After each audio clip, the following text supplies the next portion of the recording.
Já imaginou acordar em meio às chamas eternas, sentindo uma dor indescritível por toda a eternidade, enquanto demônios com tridentes te torturam sem descanso dia e noite?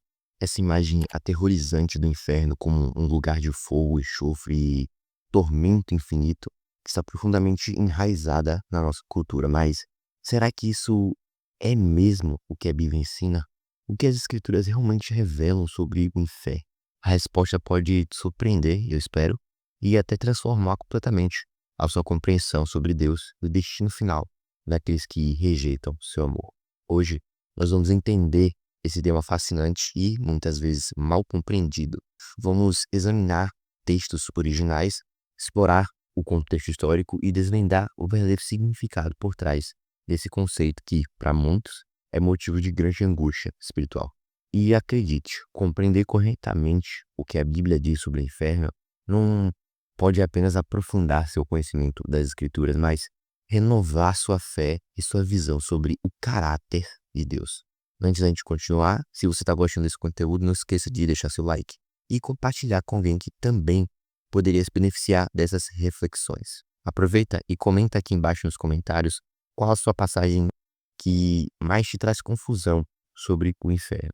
Não se esqueça também de conferir os estudos bíblicos que estão aqui na descrição do vídeo, disponíveis, tá, em forma de link. E ao adquirir esses recursos, você não só aprofunda seu conhecimento nas escrituras, mas também ajuda o canal a continuar produzindo conteúdos como este. E sem mais enrolação, meu nome é Miguel e vamos voltar para o nosso conteúdo.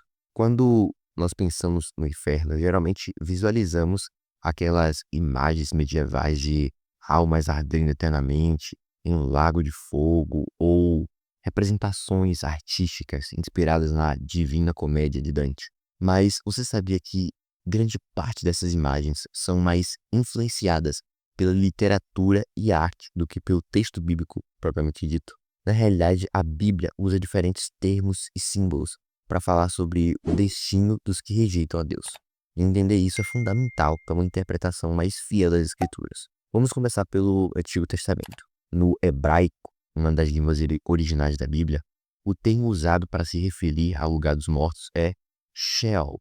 Curiosamente, o Sheol não é descrito como um lugar de punição ativa ou tormento, mas simplesmente como um lugar de destino comum de todos os mortos. É retratado como um lugar de silêncio, escuridão e esquecimento. Em Eclesiastes 9, versículo 10, lemos: tudo quanto te vier a mão para fazer, faze-o conforme as tuas forças. Porque no Sheol, para onde tu vais, não há obra, nem projeto, nem conhecimento, nem sabedoria alguma. Ou seja, não há menção de fogo eterno ou tortura nessas descrições antigas. Agora, no Novo Testamento, encontramos principalmente 3 termos gregos que são frequentemente traduzidos como inferno. Em nossas Bíblias, Hades, Gehenna e Tártaros. Cada um desses termos carrega nuances e significados próprios que se perdem quando os reduzimos a uma única palavra em português. O Hades, semelhante ao Sheol hebraico, refere-se ao lugar dos mortos em geral. Gehenna, por outro lado, era originalmente uma referência geográfica real, o Vale de Hinnom, ao sul lá de Jerusalém, que havia sido um local de sacrifícios pagãos, onde crianças eram queimadas vivas para o deus Moloque.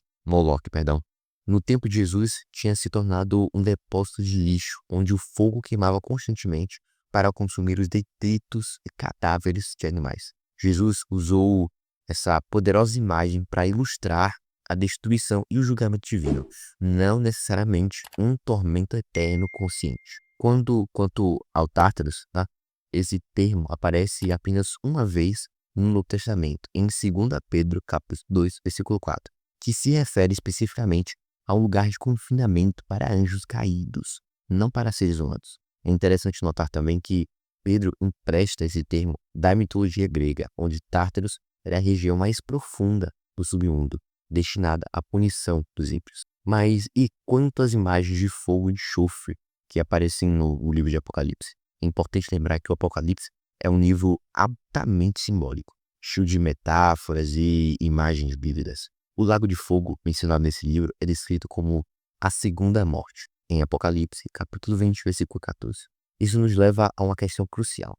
Será que a Bíblia ensina que as almas dos ímpios sofrerão conscientemente por toda a eternidade? Ou estaria apontando para uma destruição definitiva?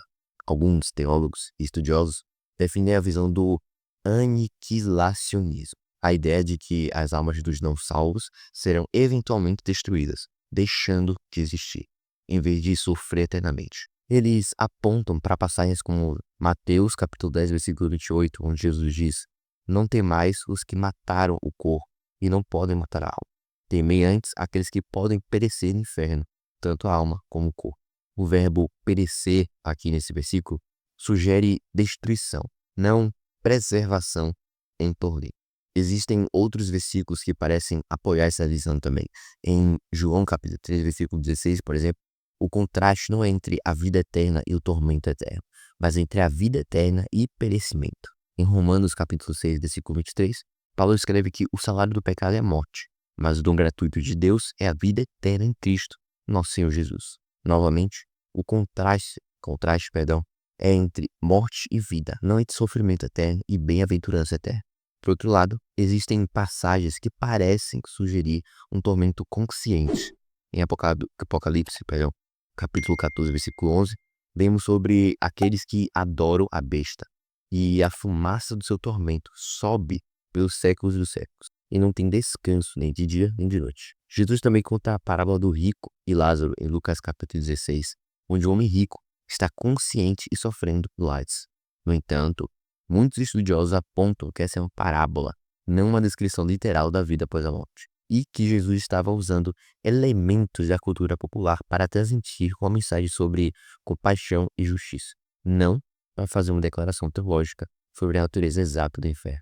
Uma terceira perspectiva é a do universalismo, se eu não me engano. A crença de que, eventualmente, todos serão reconciliados com Deus. Seus defensores citam passagens como 1 Timóteo capítulo 2, versículo 4, que diz que Deus deseja que todos os homens sejam salvos e cheguem ao pleno conhecimento da verdade. Ou então, 1 Coríntios capítulo 15, versículo 22, porque assim como todos morrem em Adão, assim também todos serão vivificados em Cristo. Eles sugerem que o propósito do julgamento divino não é punitivo, mas corretivo e restaurador. É fascinante perceber como a compreensão do inferno evoluiu ao longo da história da igreja. Os primeiros cristãos tinham visões diversas sobre o assunto, e muitos dos pais da igreja, como Orígenes, acreditavam em alguma forma de restauração universal. Foi principalmente durante a Idade Média que a visão do inferno como lugar de tormento eterno consciente se cristalizou, influenciado tanto pelo desenvolvimento tecnológico quanto por realidades sociopolíticas da época. Mas, independentemente da posição teológica que nós vamos adotar, há algumas verdades centrais que a Bíblia claramente nos ensina sobre o julgamento de Deus. Primeira, Deus é perfeitamente justo. Em Gênesis capítulo 18, versículo 25, Abraão pergunta: "Não fará justiça o juiz de toda a terra?" Deus não é arbitrário ou caprichoso no seu julgamento. Ele julga com perfeita justiça e conhecimento. Segunda verdade, Deus é misericordioso e paciente, não querendo que nenhum pereça, senão que todos venham a arrepender-se. Isso está lá em 2 Pedro capítulo 3, versículo 9. O julgamento divino nunca é precipitado. Deus dá ampla oportunidade para o arrependimento. Terceira, o pecado tem consequências reais e graves. A separação de Deus, a fonte de toda a vida, amor e bondade, é uma terrível realidade que as Escrituras não minimizam. Seja qual for a natureza exata do inferno, a Bíblia deixa claro que é algo a ser evitado a todo custo. E talvez uma das passagens mais impactantes sobre o assunto seja Ezequiel, capítulo 33, versículo 11, onde Deus declara: "Vivo eu, diz o Senhor Deus, que não tenho prazer na morte do ímpio, mas em que o ímpio se converta do seu caminho e viva." Esse versículo revela o coração de Deus. Ele não se deleita no sofrimento de suas criaturas, mas mesmo aquelas que se rebelam contra ele. Seu desejo é sempre a reconciliação e a restauração. Qualquer que seja a sua compreensão do inferno, espero que esse estudo tenha sido útil para aprofundar sua compreensão das Escrituras e inspirá-lo a buscar uma relação mais profunda com o nosso amoroso Criador. Como escreveu o salmista: "Porque a tua benignidade é melhor do que a vida, os meus lábios te louvarão." É o amor de Deus, não o medo do castigo, que deve ser o centro da nossa vida espiritual. E o que você pensa sobre esse tema? sua compreensão do inferno mudou ao longo da sua jornada de fé. Compartilhe aqui embaixo suas reflexões. E se esse conteúdo foi útil para você de alguma forma, não se esqueça de se inscrever no canal e ativar as notificações para não perder nossos próximos vídeos e aprofundamentos bíblicos. Lembre-se também de conferir os estudos bíblicos que estão aqui na descrição. São valiosos, tá? Para quem deseja se aprofundar na palavra de Deus. E sua aquisição ajuda a manter esse canal. Até o próximo vídeo. A graça e a paz do nosso Senhor Jesus Cristo esteja com cada um de vocês.